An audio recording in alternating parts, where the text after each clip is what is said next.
Malaysian airlines की flight 370 8 मार्च 2014 को Kuala Lumpur से बीजिंग के लिए उड़ान भरती है। फ्लाइट में 2 पायलट, 10 केबिन क्रू और 227 पैसेंजर मौजूद थे। सुबह के 6:15 में इसे बीजिंग लैंड करना था, लेकिन ऐसा नहीं हुआ। पूरे 8 साल बीत चुके हैं, लेकिन अब तक फ्लाइट MH370 का कुछ पता नहीं चल पाया। लेकिन 2022 की एक खोज ने एक उम्मीद जगाई है और अब ऐसा लगता है कि बहुत जल्द इस खोए हुए जहाज को ढूंढ लिया जाएगा। लेकिन सवाल यह है कि आखिर उस रात MH370 के साथ हुआ क्या था। तो चलिए दोस्तों, आज का वीडियो शुरू करते हैं और जानते हैं कि आखिर फ्लाइट MH370 के साथ उस रात क्या हुआ था।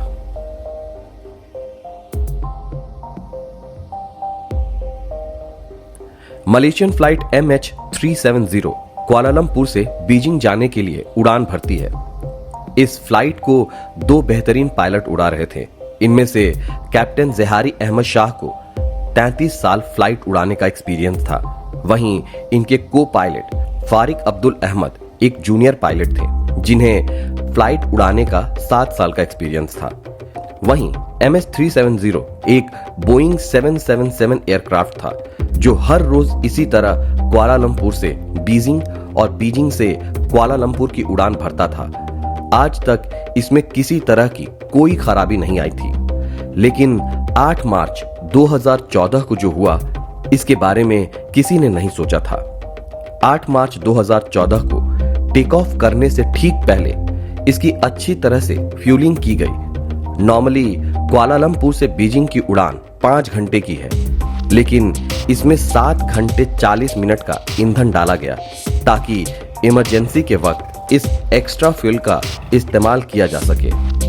रात के 12:42 में MH370 कुआलालंपुर से बीजिंग के लिए उड़ान भरता है।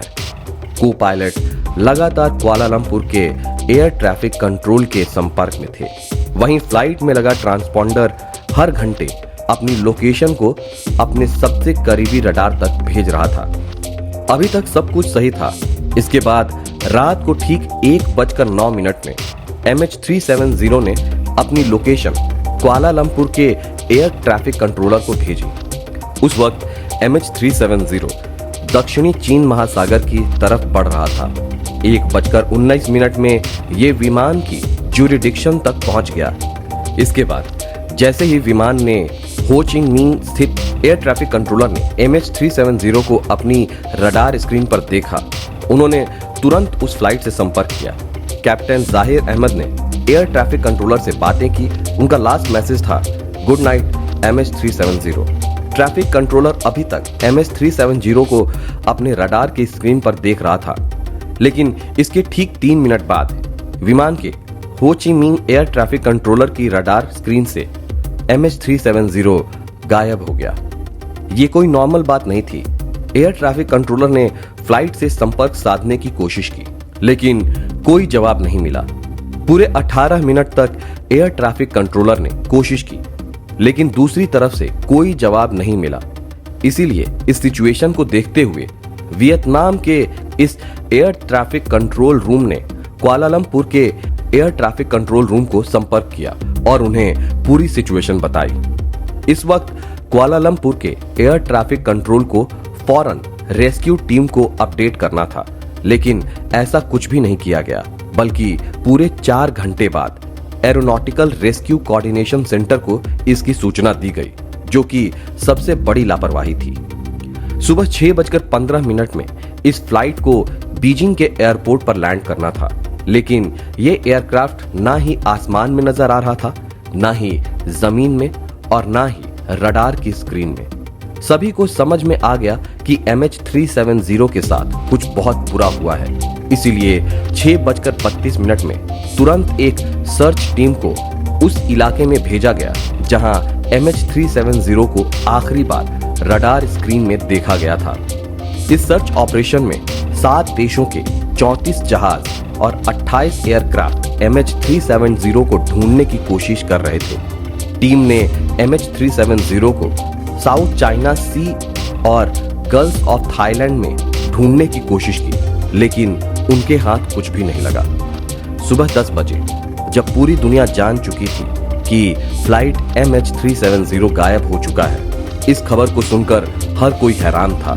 सभी को यही लग रहा था कि कहीं ना कहीं MH370 समुद्र में क्रैश हो गया है, लेकिन पूरा समुद्र छान लिया गया। ना ही फ्लाइट के टुकड़े तैरते हुए दिखाई दिए और ना उसका कोई नामो निशान।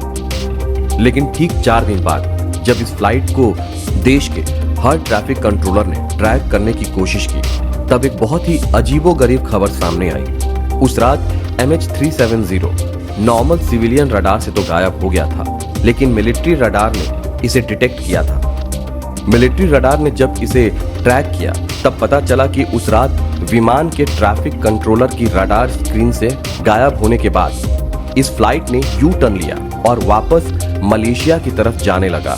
31 मिनट बाद मलेशिया के पेनांग शहर को क्रॉस करने के बाद इसने राइट टर्न लिया और मलाक्का स्ट्रेट की तरफ बढ़ने लगा।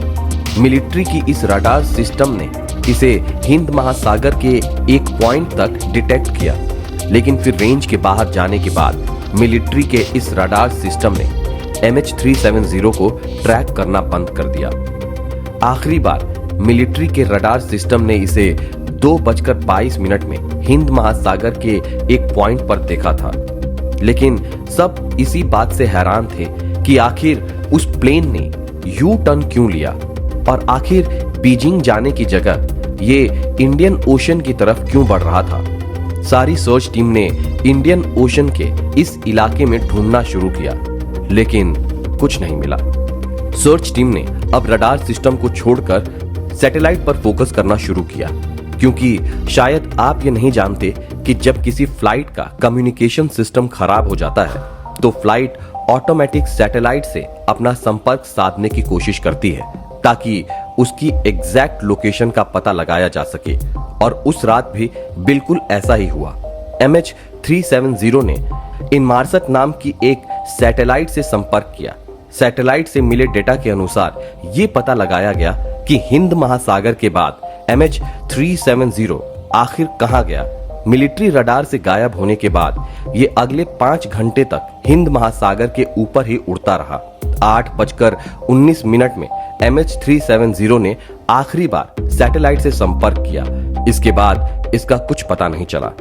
सैटेलाइट से मिले डेटा के बाद रिसर्च और इन्वेस्टिगेशन टीम ने यह अनुमान लगाया कि ऑस्ट्रेलिया से करीब 2000 किलोमीटर की दूरी पर हिंद महासागर के इस कर्व्ड पॉइंट पर आकर शायद MH370 क्रैश हो गया होगा।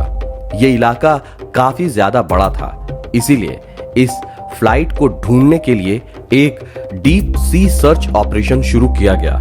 हर कोई जानना चाहता था कि आखिर इसके साथ हुआ क्या, और जब तक इस फ्लाइट का ब्लैक बॉक्स नहीं मिल जाता तब तक किसी के लिए भी इस बात को समझना बहुत मुश्किल था। लेकिन इसी बीच एक उम्मीद जगी। MH370 का फ्लैप तैरता हुआ आइलैंड ऑफ रीयूनियन के समुद्री तट पर साहिल पर मिला। जब इस फ्लैप की जांच की गई तो बहुत ही हैरान करने वाला सच सामने आया। रिसर्च में यह पता चला कि क्रैश के वक्त फ्लैप खुला हुआ नहीं था। आपको बता दें कि इसी फ्लैप की मदद से प्लेन लैंड करता है, जिसका सीधा मतलब यह था कि प्लेन सीधा 90 डिग्री के एंगल से समुद्र से टकराया होगा। इसके कई सालों बाद भी प्लेन के बाकी बचे हुए टुकड़े मिलते रहे, लेकिन ब्लैक बॉक्स का पता नहीं चल सका। 3 साल की मेहनत और 160 मिलियन $US खर्च करने के बाद भी इस प्लेन का कोई नामो निशान नहीं मिला। इसीलिए 3 सालों बाद इस डीप सी सर्च ऑपरेशन को बंद कर दिया गया। इस एयरक्राफ्ट को लेकर बहुत सारी थ्योरीज सामने आई। कुछ रिसर्च टीम ने कहा कि शायद प्लेन को हाईजैक कर लिया गया होगा। वहीं कुछ का ये मानना था कि शायद किसी तकनीकी खराबी की वजह से प्लेन क्रैश हो गया होगा। लेकिन अब तक सिर्फ थ्योरीज हैं, असलियत इससे कोसों दूर थी। अभी तक सभी को यही लग रहा था कि अब शायद इस प्लेन को कभी नहीं ढूंढा जा सकेगा। लेकिन फरवरी 2022 को एक खबर आई। एक British retired aerospace engineer Richard Godfrey ने दावा किया है कि वीक सिग्नल प्रोपगेशन जैसी टेक्नोलॉजी की मदद से उन्होंने इस प्लेन के एग्जैक्ट लोकेशन का पता लगा लिया है। उन्होंने जो लोकेशन बताई है वो समुद्र से 4000 मीटर नीचे हिंद महासागर के इसी कर्व पॉइंट पर मौजूद है, जहां पर सैटेलाइट ने इसे आखिरी बार ट्रैक किया था। लेकिन देखना यह है कि क्या रिसर्च टीम इनकी इस बात पर यकीन करती है या नहीं। क्या फिर से इस प्लेन को ढूंढने के लिए सर्च ऑपरेशन चलाया जाएगा या नहीं, ये तो आने वाला वक्त ही बताएगा। वैसे दोस्तों, आपको क्या लगता है आखिर इस फ्लाइट के साथ क्या हुआ होगा?